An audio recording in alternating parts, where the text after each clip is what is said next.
ನ್ಯಾಯ ಬೇಕು, ಬೇಕೇ ಬೇಕು, ನ್ಯಾಯ ಬೇಕು, ಯಾತಕ್ಕಾಗಿ ಹೋರಾಟ, ನ್ಯಾಯಕ್ಕಾಗಿ ಹೋರಾಟ, ಯಾತಕ್ಕಾಗಿ ಹೋರಾಟ, ನ್ಯಾಯಕ್ಕಾಗಿ ಹೋರಾಟ. ಭೂ ಸಂತ್ರಸ್ತರ ಹೋರಾಟಕ್ಕೆ ಜಯವಾಗಲಿ, ಜಯವಾಗಲಿ, ಜಯವಾಗಲಿ. ರೈತರಿಗೆ ಅನ್ಯಾಯವಾಗಿ ಮೋಸ ಮಾಡಿದ ಕೆಡಿಬಿಗೆ ಹೇಳಿ ಧಿಕ್ಕಾರ.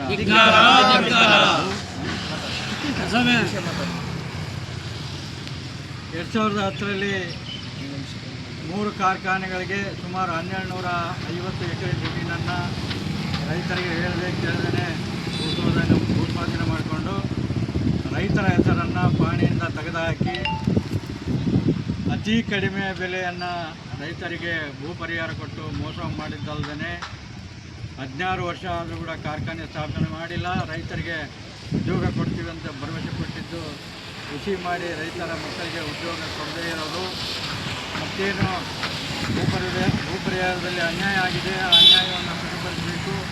ಆದಷ್ಟು ಬೇಗ ಕಾರ್ಖಾನೆಗಳನ್ನು ಸ್ಥಾಪನೆ ಮಾಡಬೇಕು, ರೈತರಿಗೆ ಉದ್ಯೋಗ ಕೊಡಬೇಕು ಅಂತೇಳಿ ಈ ಒಂದು ಬೇಡಿಕೆಗಳನ್ನು ಇಟ್ಟುಕೊಂಡು ಸುಮಾರು 1251 ದಿನದಿಂದ ಈ ಹೋರಾಟವನ್ನು ಮುಂದುವರಿಸಿಕೊಂಡು ಬಂದಿದ್ದೀವಿ. ಇಲ್ಲಿವರೆಗೂ ಸರ್ಕಾರ ಆಗಲಿ, KLB ಆಗಲಿ, ಜಿಲ್ಲಾಡಳಿತ ಆಗಲಿ ಯಾವುದೂ ಕಾರಣಕ್ಕೂ ರೈತರಿಗೆ ಬೆಂಬಲವಾಗಿ ನಿಂತಿಲ್ಲ, ನ್ಯಾಯ ಕೊಟ್ಟಿಲ್ಲ. ಮುಂದಿನ ದಿನಗಳಲ್ಲಿ ಇದೇ ರೀತಿ ಮುಂದುವರಿಸ್ಕೊಂಡು ಹೋದರೆ ಉಗ್ರ ಹೋರಾಟಕ್ಕೆ ಮುಂದಾಗ್ತೀವಿ ಅಂತೇಳಿ ಈ ಸಂದರ್ಭದಲ್ಲಿ ಹೇಳಕ್ಕೆ ಬಯಸ್ತಾರೆ.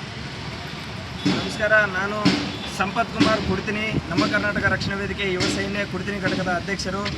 ಇವತ್ತೇನು ನಾವು 1251 ದಿನದಿಂದ ಕೂಡ ಏನು ಹೋರಾಟ ಮಾಡ್ಕೊಂಡು ಬರ್ತಾ ಇದ್ದೀವಿ, ಕುಡ್ತಿನಿ ಭೂ ಸಂತ್ರಸ್ತರ ಹೋರಾಟ ಸಮಿತಿ.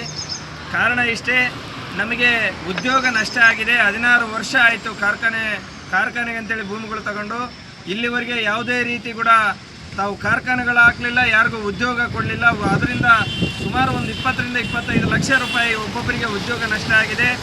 ಅದೇ ರೀತಿ ನಮಗೆ ಭೂ ಬೆಲೆಯಲ್ಲಿ ನಾವೇನು ಗೆಜೆಟ್ ಮಾಡಬೇಕಾದ್ರೆ ಭೂ ಬೆಲೆ ವಂಚನೆ ಮಾಡಿದ್ರಿ.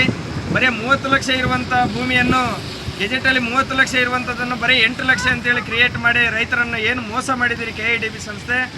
ಇದನ್ನು ಭೂ ಬೆಲೆ ಸರಿಪಡಿಸ್ಕೊಡ್ಬೇಕು. ಎರಡನೇದು ಏನು ಉದ್ಯೋಗ ನಷ್ಟ ಆಗಿದೆ ಅದನ್ನು ಸರಿಪಡಿಸ್ಕೊಡ್ಬೇಕಂತೇಳಿ ನಾವು ಇವತ್ತೇನು ಹೋರಾಟ ಅವತ್ತಿನಿಂದ ಇವತ್ತಿಗೆ ಹೋರಾಟ ನಡೆಸ್ಕೊಂಡು ಬರ್ತಾ ಇದ್ದೀವಿ. ಇದಕ್ಕೆ ನ್ಯಾಯ ಸಿಗೋವರೆಗೂ ಕೂಡ ನಾವು ಇದೇ ರೀತಿ ಹೋರಾಟ ನಡೆಸ್ಕೊಂಡು ಹೋಗ್ತೀವಿ. ಇವತ್ತೇನು ಉಪವಾಸ ಸತ್ಯಾಗ್ರಹ ಕುಂತಿದ್ವಿ ಕನ್ನಡ ಪರ ಸಂಘಟನೆಗಳು 3 ಸಂಘಟನೆಗಳ ನೇತೃತ್ವದಲ್ಲಿ.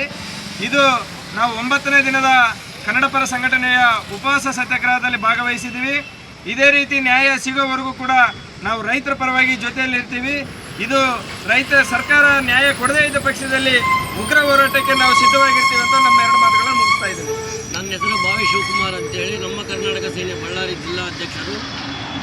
ಈ ಸರ್ಕಾರ ರೈತರಿಗೆ ಭೂ ಬೆಲೆಯಲ್ಲಿ ವಂಚನೆ ಮಾಡಿದೆ, ಅದು ಸರಿಪಡಿಸುವವರೆಗೂ ನಾವು ಇದೇ ರೀತಿ ಹೋರಾಟಕ್ಕೆ ಬೆಂಬಲ ನೀಡುತ್ತೇವೆ.